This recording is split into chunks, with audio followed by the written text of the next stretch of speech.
кінәлі емеспін. Түн, бөлмедегі шамды өшіріп, айдың жарығы түсіп тұрған суретке қарап, ұзақ ойға батып кеткенімді де байқамаппын. Қара шашы иығына төгіліп, ботадай көздері мөлдіреп, болашаққа үлкен үміт артып тұрған суреттегі бойжеткен қыз мен боламын. Есімім Зере. Қасымдағы сұңғақ бойлы, зарлау келген жігіт менің сүйіп қосылған жан жарым Қайсар. Біз Қайсар екеуміз бір ауылда қатарласыға өскен жандармыз. Арамызда қыл өтпестей жақындық орнаған кезде мен 11 бітіріп, ал Қайсар болса Көкшетаудағы белді университеттің 1-ші курс студенті еді. Басында маған қарындасындай қамқорлық танытып жүрген Қайсарға үш ұйықтасам да ғашық болып қалам деп ойламадым. Бір үйдің жалғыз қызы болғандықтан болар, ағалық жылулықты аңсап тұратынмын. Қайсар болса үш ағайындының ішіндегі кенжесі. Үйдің кенжесі болғанмен жауапкершілігі өте мол, тәрбиелі жігіт. Бірде мектепте болатын би кешінен қайтып келе жатып, Қайсардың бір нәрсе айтқысы келіп мазасызданып кеткенін байқап едім. Қаладан жазғы демалысқа келген беті еді. Бірақ сол күйі сол күні ештеңе айтпады. Не айтқысы келіп айта алмады екен деп ойланып жатып, келер күннің қаншалықты ауыр боларын білместен ұйықтап кеттім. Таңертең оянсам, Қайсардың бір ауыз кешір деген хабарлама келіпті. Түсініксіз күйде асханаға қарай бет алдым. Анам болса әндетіп, дастархан дайындап жүр.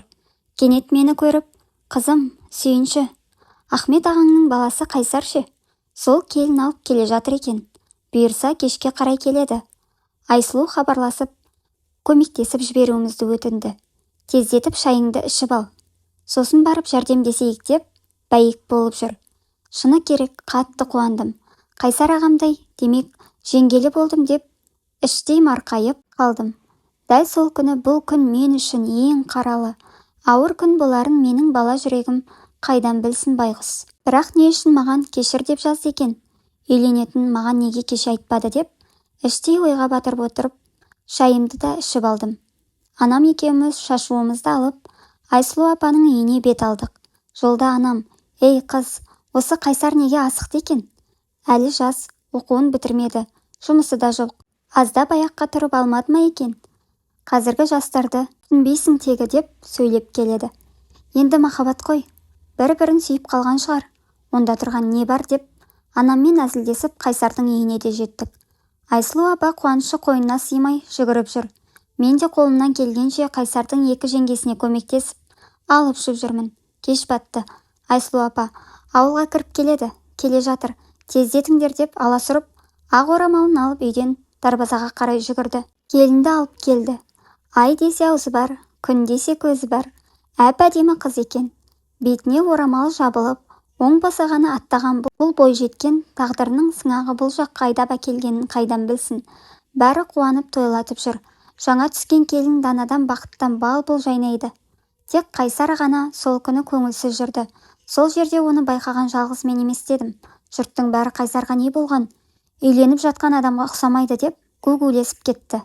Сонымен Ахмет аға мен Айсұлу апаның көптен күткен кенжесінің де тойы дүркіреп өте шықты. Тойда аудан орталығында қымбат мейрамханалардың бірінде жасады. Өкініштісі, мен тойға бара алмадым. Себебі Көкшетау қаласына оқуға түсу үшін құжат тапсыруға кеткен болатынмын. Анамның айтуынша Дананың отбасы өте бай қуатты екен. Әкесі ірі кәсіпкер, анасының болса бірнеше жеке сән салоны бар. Тойда Қайсар мен қыздарына соңғы үлгідегі автокөлік сыйлапты. Не болса да анам Қайсардың бағы жанды. Енді тек жастар өзара тіл табысып, бақытты болып кетсе болар. Байлық пен мансап жүрген жерде жан тыныштығын табу қиын ғой, деп барып әңгімесінің соңын ауыр күрсіне аяқтады анам.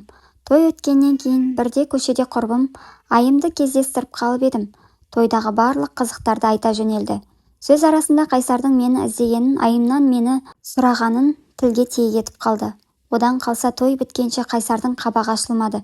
Тіпті қайынатасы берген көлік кілтінде әрең алғанын әңгіме етті айым. Біраз әңгіме дүкен құрған соң, Қайсардың не үшін көңілі толмай жүр екен деген оймен үйге келіп, WhatsApp желісіне бірінші болып өзім жаздым. Сол күні Қайсарға жазғаным өмірімдегі ең үлкен қателік екенін мен шыны керек тіпті сезбедім де. WhatsApp желісіндегі әңгіме. Аға, сәлем, аға демеуші едің ғой, не болды? Енді сен қазір үйленіп аға статусына лайық болып жатырсың ғой. Жеңгем қалай? Тойға бара алмадым, ренжімеген шығарсың. Айтпақшы көлігің құтты болсын. Келмегенің дұрыс болды.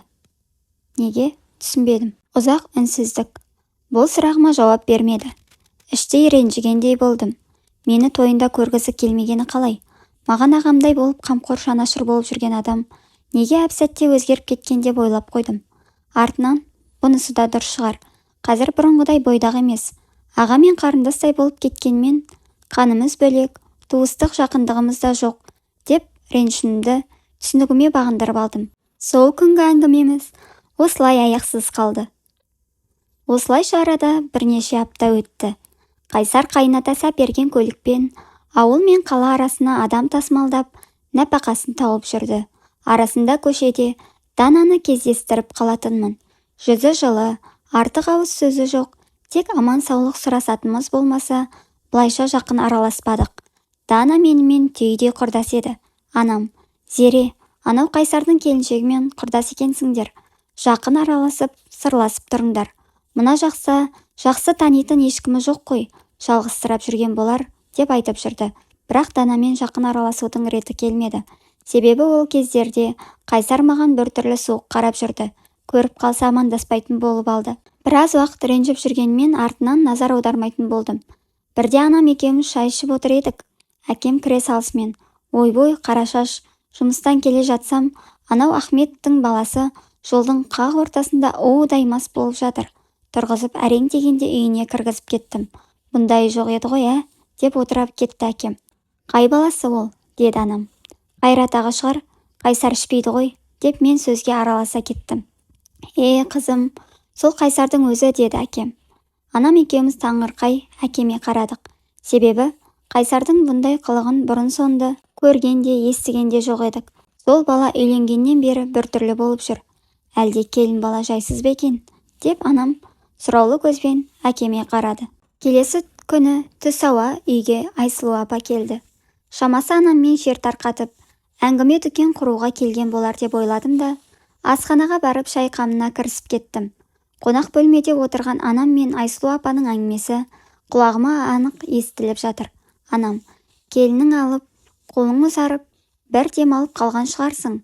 Бұл келін анау екі келінге қарағанда қолыңда болғасын ыстық шығара, деп күліп, қарашау-шау, мені білесің ғой, келіндерімді бөліп жармаймын ғой, маған бәрі бірдей. Тек мына Қайсарым көңілімді алаңдатып жүр, деп күрсіне ауыр дем алды. Айсұлу апа, не боп қалды, тыныштық па? Несін айтайын, үйленгеннен бері бір қабақ ашылмады. Келін байқұс жалтақтап, ас түсіне түсіп әлек. Біздің бала болса бетіне де қарамайды. Оның үстіне ішіп келіп, қонақ бөлмеге жата салатын болыпты. Сұрасам, апа бәрі жақсы, мен құтылады, деді. Айсұлу апа, менің анамнан бірақ қыл күткендей, кейіп танытып бір күрсініп қойды. Келінмен сөйлесіп көрмедің ба? Деді анам. Жақын тартып сырласып көріп едім. Қысылды ма? Жоқ әлде ештеңе айтқысы келмеді ма? Әйтеуір үндемеді ғой. Барынша ақылымды айттым ғой, қайтейін. Деген Айсұлу апаның әңгімесін менің шайға келіңіздер деген даусым бұзғандай болды. Дастархан басында мен отырғандықтан, бұдан әрі Айсұлу апа еш нәрсе айтпады. Айтпақшы, маған ертеңге қалаға баратын көлік табу керек, дедім мен анама қарап. Анам аузын ашып үлгерместен, Айсұлу апа, Қайсар ертең қалаға бір орын бар деп жатыр еді. Мен айтайын оған, сені ала кетсін, деді. Қызым, Қайсармен бара ғой, деп анам да мақұлдай кетті. Жақсы апа, онда Қайсарға айтасыз ғой, ертерек шыққанымыз дұрыс болар. Уақытын маған жазып жіберер, деп мен де келіскендей болдым. Кешке жақын 6:00-де дайын тұр деген Қайсардан бір ауыз хабарлама келді. Жақсы, деп мен де қысқа қайырдым да, алдымда не күтіп тұрғанын, осыншалық махаббаттың азабын тартатынымды сезбестен, еш алаңсыз ұйықтап кеттім. Таңертең келісілген уақытта үйімнің жанында Қайсардың көлігі келіп тоқтады. Жүктерімді алып сыртқа шықтым. Қайсар менімен суық қана амандасып, алдыңғы орындыққа отыр, деп бұйыра тіл қатты. Қайсарға сұраулы көзбен қарап, тағы адамдар бар ғой, ұят қой, деп едім. Отыра бер, деп қысқа қайырды. Тағы да кімдер барады екен деген ойлармен арпалысып отырғанында, ауылдан шығып кеткенімізді байқамайда қалыппын. Кенеттен Қайсарға қарап, басқа ешкім жоқ па? Айсұлу апам тағы 3 адам бар деп еді. Басқа ешкім жоқ болса бекер әуре болдың ғой. Басқа көлікте табылар еді ғой, деп сұрақты жаудыра кеттім. Бірақ Қайсар үн қатпады. Қабағы қатулы күйі жылдамдықты асыра түсті. Шыны керек қатты қорқып кеттім. Қайсар бол жылдамдықты азайтар емес. Қайсар, тоқташы, қорқып тұрмын. Бұның не? Саған не болған? Ішіңе жын кіргеннен сау ма деп айқайлап жөнелдім. Дәл сол кезде Қайсар көз алдымда басқа адамға айналып кеткендей, қолдары дірілдеп, көзі қанталап кетті. Мені естір емес, бір мезетте бар күшіммен оны жұлқылай түстім. Жылағаным соншалық даусым шықпай қойды. Сол кезде бірақ Қайсар есін жиғандай болып, көлікті кілт тоқтатты да маған қарап, өлейік, бірге өлейік деген жан даусымен айқай салды. Сен не деп кеттің? Есің дұрыс па?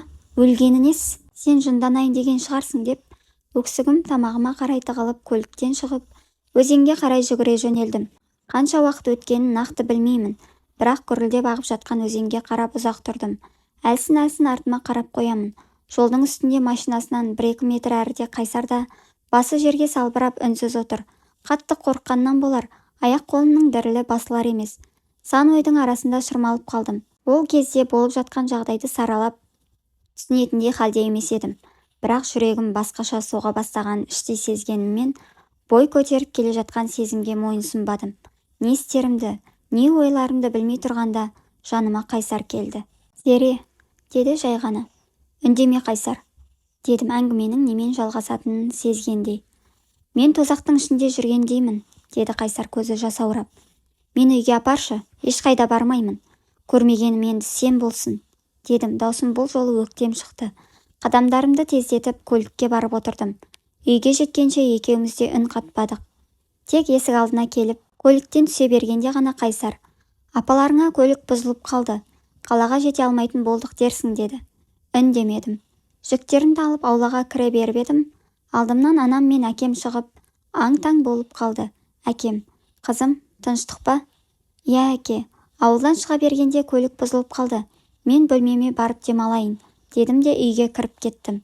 Бөлмемнің табалдырығынан аттай бере жерге сұлқ етіп отыра кеттім. Сан алуан сұрақтың шырмауында қалдым. Өз-өзіме, Зере, жаңа ғана не болды? Бұл қалай сонда? Қайсар өзі не істеп жүр? Бұл әрекеттерімен не дәлелдемекші? Бұл өзі не? Сонда ол мені ұната ма? Жоқ, мүмкін емес. Егер сезімі болса, не үшін үйленді? Не үшін маған айтпады? Әлде менімен ойнайын дегені ма? Бірақ бағанағы жай күйі ойнаған адамға ұқсамайды ғой. Шынымен өлейік деді, оның үстіне бірге деген сұрақтар жан дүниемді астан-кестен төңкеріп тастады. Не де болса өз-өзімді қолға алып, бұдан бұлай өмірімнен Қайсар дейтін адамды мүлдем сызып тастауға тастай бекіндім. Бірақ неге екені қайдам? Тамағыма тығылған өксік жүрегімді шаншып, беймәлім күйге түсіріп, тынысым тарылып барады. Осы бір күннен бастап мен үшін азапты күндер басталды. Тіпті өз-өзімді түсіне алмайтын жағдайға жеттім. Жатсам да тұрсам да еркімнен Қайсар ойымнан кетпейтін болып алды. Жүрегім мен ақылымның арасында жұртқа беймәлім, тіпті өзімді мойындауға батылым жетпей жүрген күрес басталды. Ұйқы мен күлкіден айырылып, өң мен түстің арасында жүргендей түсініксіз бір күй бойымды билеп алды.